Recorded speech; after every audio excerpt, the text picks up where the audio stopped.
Yəni elmi işlərimiz yarımçıq qalıb, bir başqa istiqamətdir. İngilis dilinin, yəni imtahan səviyyəsi çox ağırdır. Vaxt az verilir. Mətnləri oxuduğumuz müddətə artıq testə vaxt qalmır. İnşaları da yazırıq.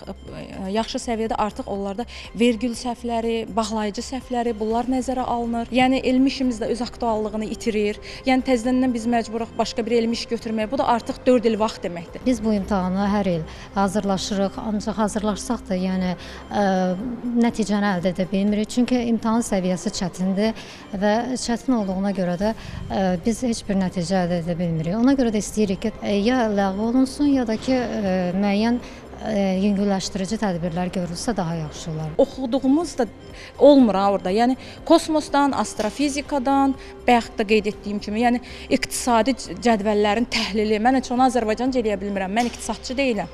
Çox qəlizdir. Yəni başqa bir şey. O başqa bir sahədir.